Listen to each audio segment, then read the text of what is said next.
Hey guys, welcome back to another episode of Music Den. I'm, of course, your host, Armando Venditti. Hoping you guys are having a good day and that you're looking after yourselves and one another. In this episode of Music Den, I'm going to be doing an album ranking on The Cult. Now, I haven't done an album ranking on my own in quite a bit, so I thought it was a good time to do one.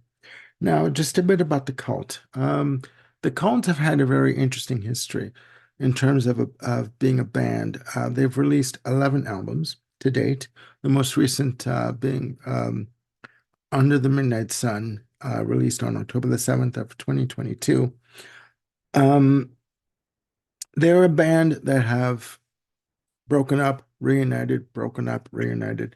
They are together today. And according to the information that I have read, they are now going under the name of Death Cult. They're doing a mini tour under that name. Now, Death Cult was one of the names they went under. Another name that they went under was Southern Death Cult. But they finally settled on the name The Cult in 1983. And the rest is history. They have been signed to various record labels over the years. Beggars Banquet in the UK and in Canada, Sire Records, Atlantic Records for at least one album, Warner Brothers, and in recent years, Cooking Vinyl and Black Hill Records, which they signed for the release of Under the Midnight Sun. Now, in terms of members, good Lord, they have gone through members like you would not believe. Now, the two mainstay members have been and probably always will be Ian Astbury on lead vocals, fantastic vocalist. Sometimes good occasional guitar, tambourine, etc. And Billy Duffy on electric and acoustic guitars. In terms of a rhythm section, you've had basically a revolving door. In the early days of the band, it was Jamie Stewart on bass. Most recently, they've had Chris Weiss, who has recently left the band. On drums, when they first started out, they had a gentleman by the name of Nigel Preston, who unfortunately passed away at the age of 28 due to an overdose. They've had, most notably on drums, Matt Sorum of Guns N' Roses and Velvet Revolver fame. Mickey Curry, who is a well-known session drummer who has worked with groups like Hall & Oates, most notably Bryan Adams, Tina Turner. He has done a lot of session work, and he actually worked with the Cult on two albums, that being Sonic Temple and Ceremony. Also, Eric Singer was utilized by the band for the record demo sessions of Sonic Temple. So there's been a again a revolving door uh, of drummers for the group. Sorry. The most recent drummer, John Tempesta, has been one of the longest serving drummers that the band's ever had. So there you go. I guess they finally found someone that for them clicked. And in terms of musical style, the Cult have been listed as a goth rock band, hard rock, even heavy metal, if you listen to Wikipedia. I don't see them as a heavy metal band. I see them more as a hard rock, balls to the wall uh, band in terms of heavy hooks, heavy drums, fantastic, lush, rich, harmony guitars, and just, you know, a hell of a voice in Ian Asbury. So as I adjust my stuff here and get my notes ready, I will give you my ranking of the Cult in terms of their catalog. So here we go, guys. Coming in at number 11 is their debut release, Dreamtime.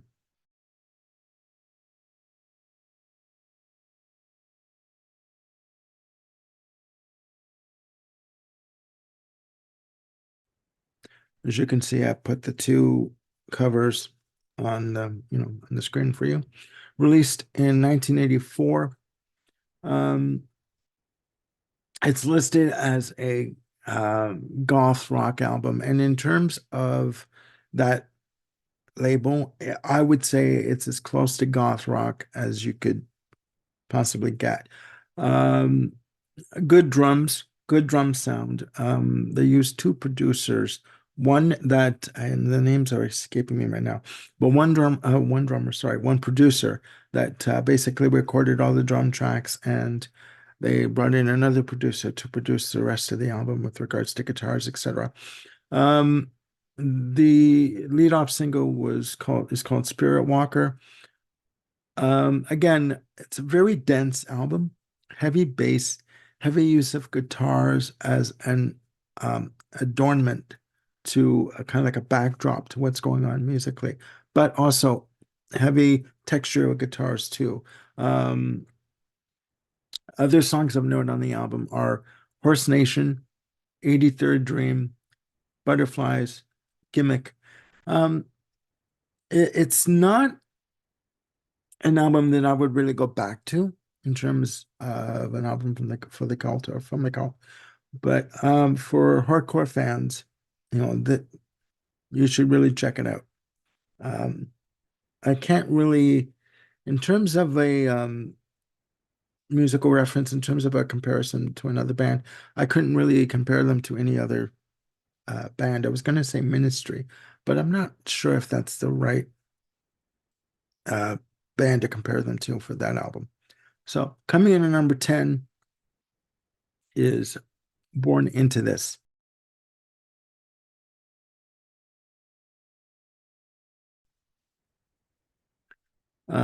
Coming out in 2007, this was a follow-up to their 2001 release, uh, uh, Beyond Good and Evil, that was produced by Bob Rock. Born Into This was produced by Martin Youth Glover, but he goes by Youth, bass player.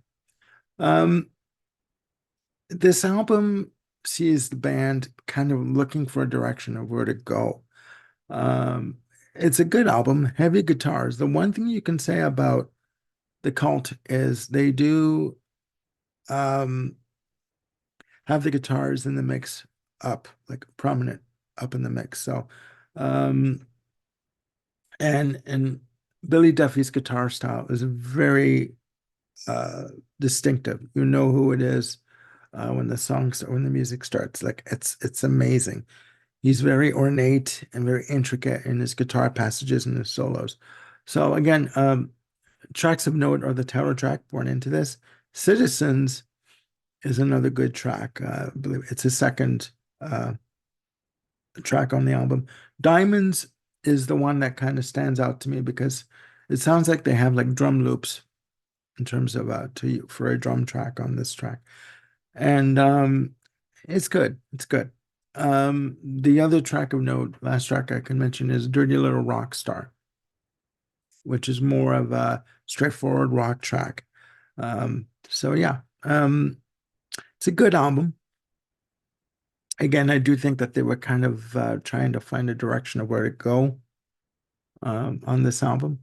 Again, this was when uh, the band were on their hiatus. They tended to, at this point, release an album, take a break. Uh, I would imagine spearheaded by Ian Astbury, and then do another album like 4 years later or whatever it was. So coming in at number 9 is Choice of Weapon.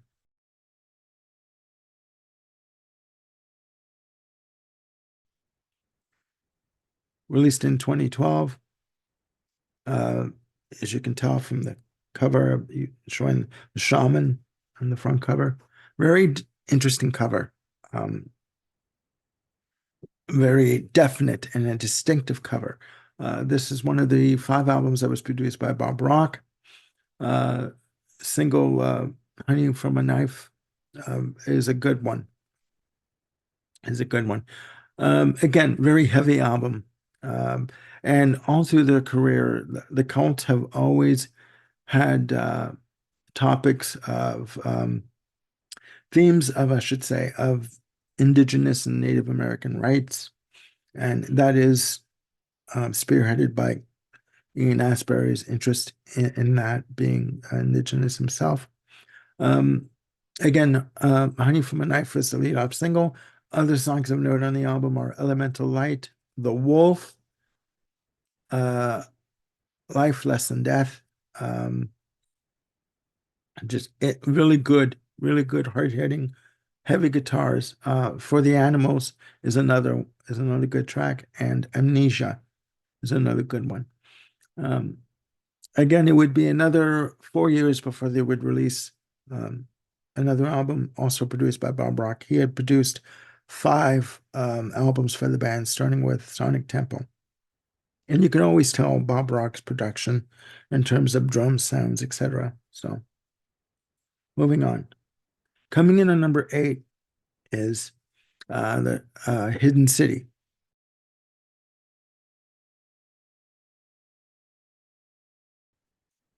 released in 2016.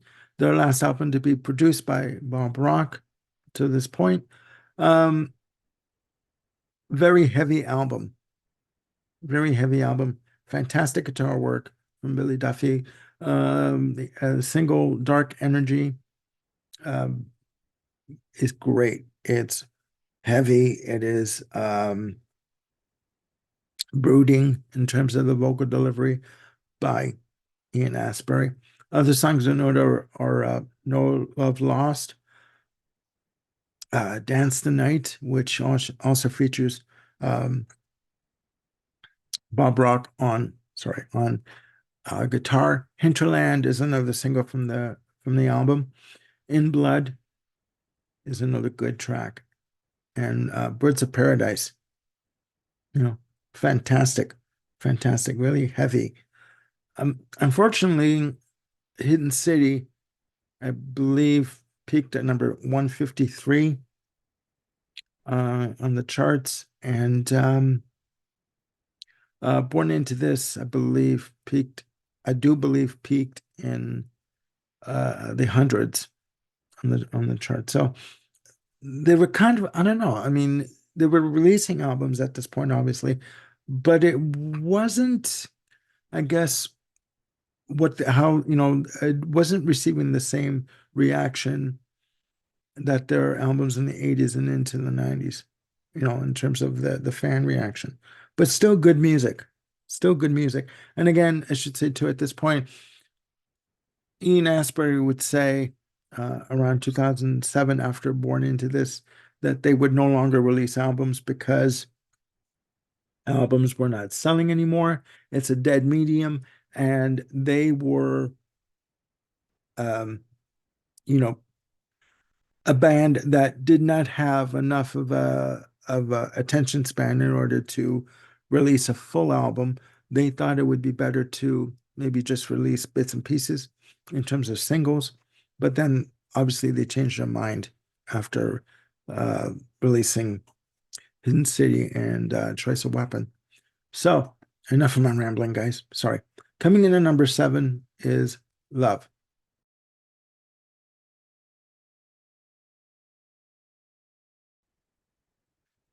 Released in 1985, this was the band's second release. It was their breakthrough into the mainstream. The lead-off single, She Saw Sanctuary. Now try and say that 5 times fast. I dare you. It's not easy. Um, She Saw Sanctuary was a massive hit. A massive hit. The video was all over the airwaves on Much Music, and I would imagine MTV in the States, but in Canada, this exploded, and there were extended mixes and remixes of this track. Very ass-shaking dance track. Fantastic guitar on the track, fantastic soloing, and I gotta say, um, as much as I love the track, I still have trouble deciphering what Ian Astbury is saying on the verses. I need the lyric sheet in front of me. And when they do the breakdown section, the way he can sort of before they go back into the vamp on the end of it, um, Ian Astbury's vocals, before the drums kick in again, it's just amazing on the breakdown section. Very powerful. He's always had a very powerful voice to do it, be able to do with harmony and overdubs that, just amazing.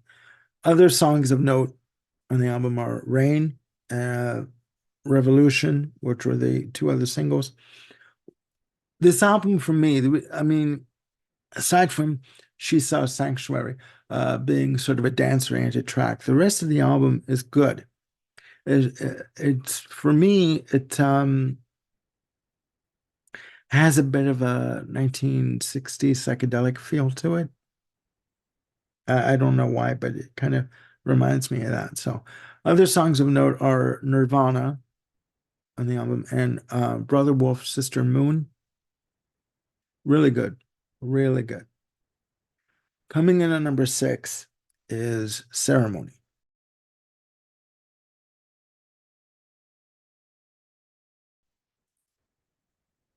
released in 1991. This was his second album to feature Mickey Curry on drums for the album. It was produced by Richie Zito, a musician producer who's worked with groups like Prism, Heart, just a multitude of musicians.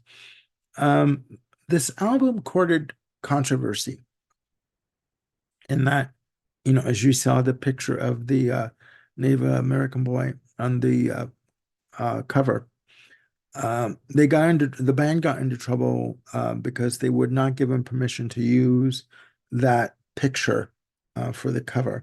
And I believe Ian Astbury had that picture in his collection, somewhere in his collection, and he wanted to use it. He felt very strong about it. Ceremony, the title track, starts off the album. Um, Fantastic use of Native American music imagery in the instrumentation and the instruments used. Great, great, amazing. There were two singles. The first one was Wild Hearted Son. Sorry. Um, great track. Heavy album. Lengthy album too, just around 60 some odd minutes. Other songs of note, Earth Mofo, White, which is another one. If Full Tilt is another good track. Heart of Soul, which is the second single from the album. It was at this point where the band started to use uh, session musicians for the albums because they basically could not keep a rhythm section, or if you believe the reports, they get upset with the drummers or whatever, or bass players, and they would just replace them. But again, it would be 3 years before they would release another album. There was a lawsuit that was brought on, um, that was handed the band, two of them. They were sued for something like $61 million because of use of the picture. They were sued in federal court and they were sued in civil court, and both suits were dropped due to, according to what I read, due to lack of personal jurisdiction, whatever that means. So anyway, that's number six. Coming in at number five is Sonic Temple.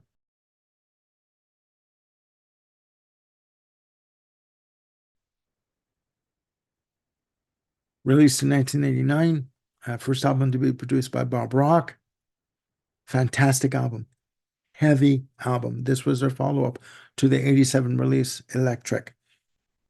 The iconic cover, as you saw, with uh, sorry, Billy Duffy with his guitar. In the background, you see Ian Astbury in full flight on the vocals. Just amazing. Heavy album. Starts off with the track Sun King. Beautiful, beautiful track. Firewoman, which was the lead off single.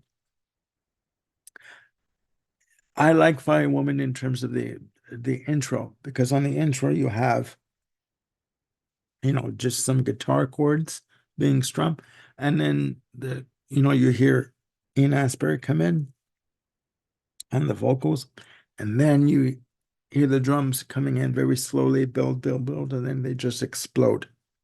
You know, just amazing. Other tracks of note are the other two singles, Edie, Child Baby, fantastic. Beautiful acoustic guitar intro on that. Beautiful textures of guitars on the main part of the track and the choruses and the verses. Ian Astbury delivers an emotional, heart-wrenching and gut-wrenching vocal on the choruses and in the verses. What I like about Ian Astbury's vocals is that he tends to start off very low in terms of monotone, and then he just builds and builds and builds and builds, and then he just explodes with these harmonies that come out. And I don't know where he gets it from. Like right from the diaphragm, he just pulls it out of him, out of himself, and he just goes for it. Like sometimes, I'm just you can just imagine that his throat is bleeding at the end of the track because he's just so emotional and just so heartfelt when he delivers these vocals. Other songs of note are the third single from the album, Sweet Soul Sister. Again, fantastic, gut-wrenching delivery and beautiful, emotional delivery from Ian Astbury on vocals. Uh, I should say too that this is the first album to feature Mickey Curry on drums. I always thought that it was Matt Sorum on drums, but because you see him in the videos. But no, it was Mickey Curry that did the session work for the album. There were two other drummers. Eric Singer performed on the demos, the first set of demos, which were 14 tracks for the album, and Chris Taylor performed on the second set of demos, which had 15 tracks for the album. But they settled on Mickey Curry to do the drumming for the album, for the actual album work, and just amazing. Other songs of note are American Horse, which is the third track on the album, Soul Asylum, beautiful. American Horse, by the way, heavy hitting, just bloody hell, just unrelenting in the vocal department and the guitar work. Other songs of note, again, New York City, which features Iggy Pop on, I say, backup vocals. He does sort of like a call and response with Ian Astbury. Automatic Blues is another one, you know, a beautiful, heavy track as well. Soldier Blue is a good one, and Wake Up Time for Freedom. Sorry, good album, heavy album. That album, along with Electric, received a lot of airplay in Canada, and the videos on Much Music were on heavy, heavy rotation. So coming in at number 4 is Electric.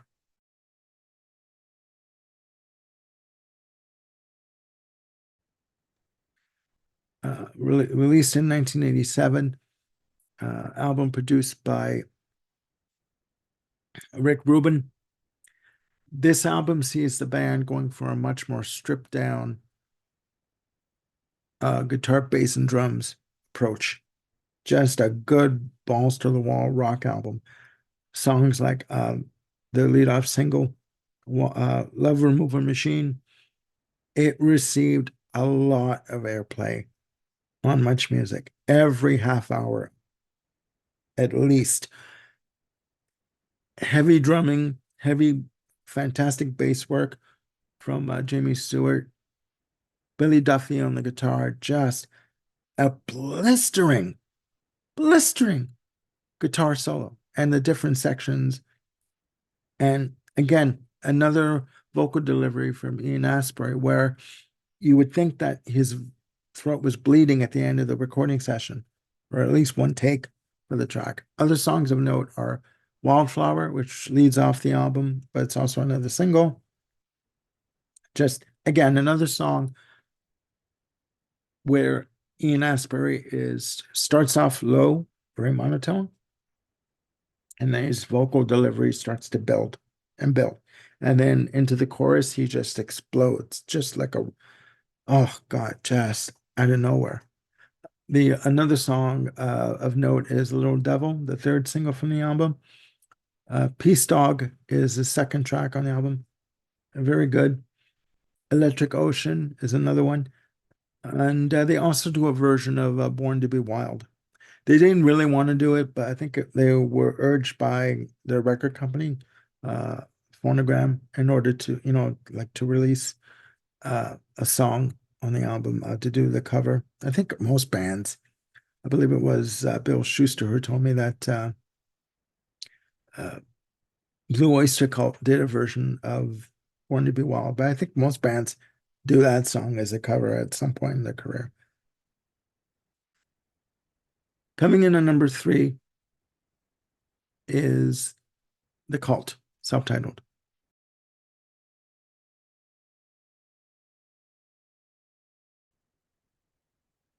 Released in 1994. Second album to be produced by Bob Rock. Lead off single, Coming Down, Drug Tongue. Coming Down, Drug Tongue. Sorry, in brackets. Fantastic track. Um, very sparse. I think of it as sparse in the arrangements, heavy drums, but kind of understated. Fantastic bass work by Bob Rock on this. I'm not sure what type of bass he's using, but it's just amazing. And Ian Astbury's vocals on this track are just bloody brilliant, just amazing. The whole album has sort of a different feel to it. They kind of were going for a grunge alternative rock kind of feel. Other songs of note on the album are Gone, which starts off the album, Joy, which is another good song, Real Girl, Girl spelled Grrrl, Black Sun is another good track. Star, Naturally High is a really good track. Star, I should say, was the second single from the album. And Sacred Life, which is more of a ballady type of a track. Upon release, the album on the Billboard charts hit number 69, but then it disappeared. I don't know why. It's a good album.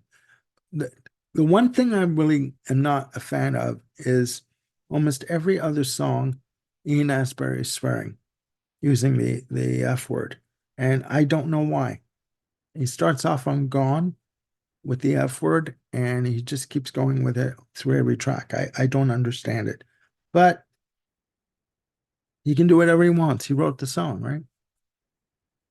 Coming in at number two, and this was going to be my number one, but I did a bit of a flip on all of this list, actually. Coming in at number two is Under the Midnight Sun.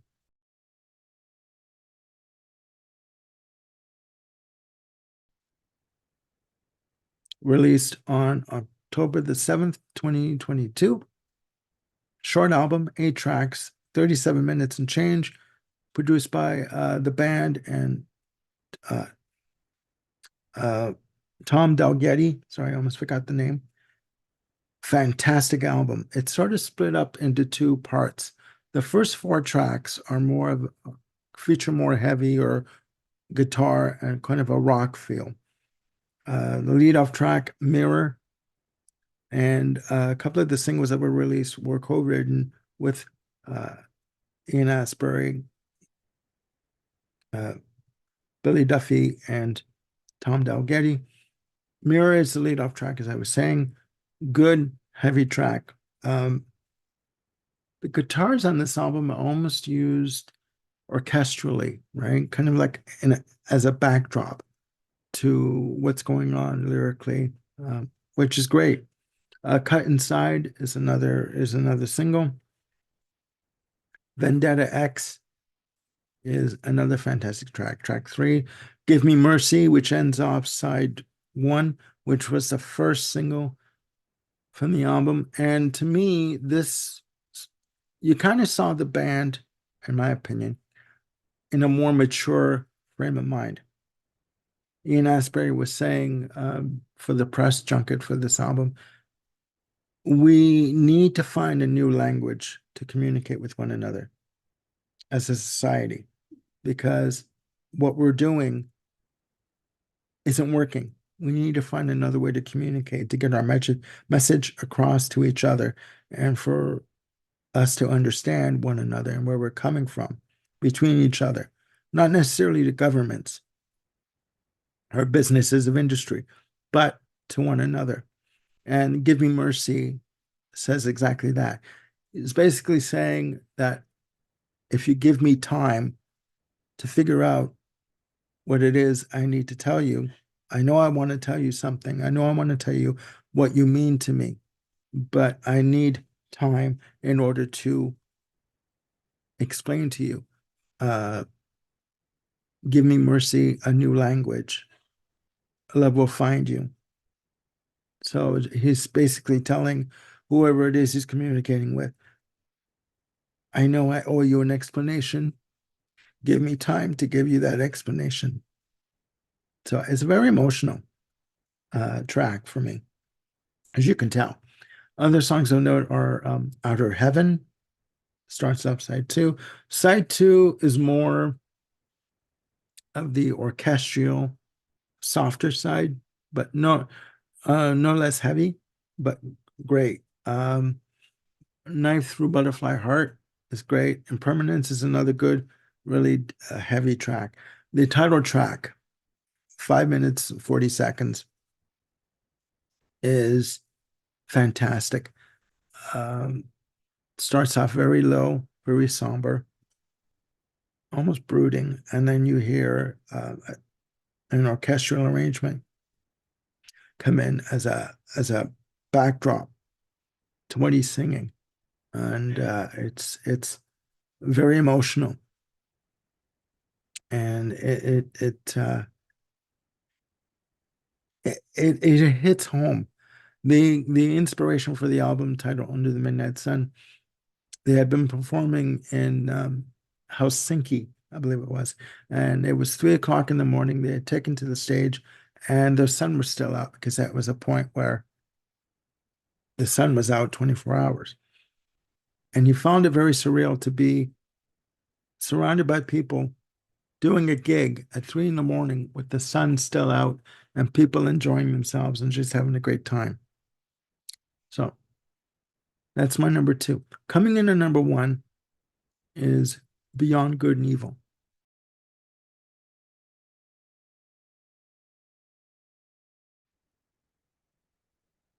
Released in 2001, another album produced by Bob Rock, one of the five.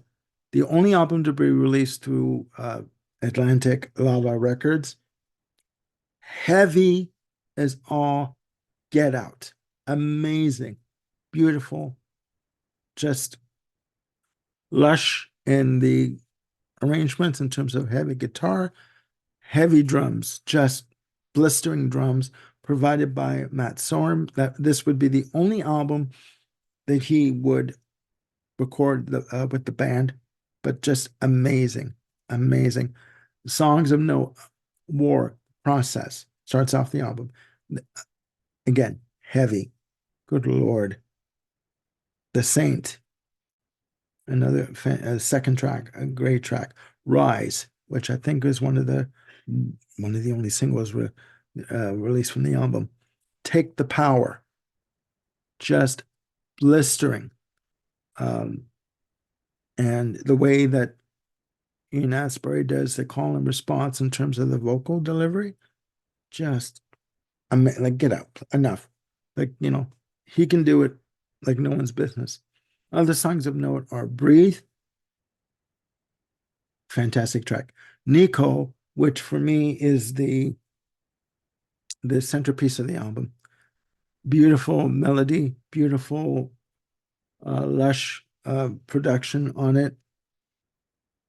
A lyric that to me is just poetry and very melodic, very haunting, very memorable. And it talks about an individual who did not have a long life, but while she was around, she touched everybody around her and left an impression like no one else. And it was sad that she was taken so soon, whether it was by force or whether it was by natural causes or an accidental death. No one knows. But to me, when I hear this song, I think of my sister, who I lost when she was 39 and I was 32. And you never get over a loss like that. You never do. You never do. And to me, this is the centerpiece of the album. Just beautiful. And this is this is their uh, uh, Edie Chow Baby for the 2000s, in my opinion. Other songs in note are American Gothic. Again, heavy track on this. Fantastic guitars. Ashes and Ghosts, which has a co-songwriting credit by with Bob Rock. Shape the Sky is another fantastic track. Speed of Light, another heavy track. True Believers, beautiful. Like, I believe it's, yeah, second to last track on the album. My Bridges Burn, which ends the album. Amazing. Amazing. I don't know why this album didn't hit the way it should have. It would be another 6 years before they would release, as I said earlier, Born Into This. But I don't know. I don't know why this album didn't hit. Whether it was lack of promotion by Atlantic and Lava, I have no idea. But it is a fantastic album. And this was going to be my number like 8. It went up the list quick. So there you go, guys. My album ranking of The Cult. Sorry, I had to get my notes ready. So please, down in the comments below, down there, please let me know what you think of this list, what you think of The Cult. Do you like The Cult? Do you not like The Cult? Do you think that they should just give it up and, after the release of the latest album? And also give me your list, your ranking. Even it doesn't have to be all the 11 albums, just the albums that you have and the albums that you like the best. So that's it for now. So please look after yourselves and one another. I will be back soon with another video. So I hope you guys have a good day. Again, look after yourselves and one another. Please click the like and subscribe button and also the notification bell. The notification bell will keep you up to date on any new content that I've got coming up. I've got well, not quite a few, but I've got a few videos coming up that I have ideas about. So I will get those to you as quick as I can. So I am Armando Venditti, wishing you guys having a good day. Please be safe, and we'll talk to you soon. Bye for now.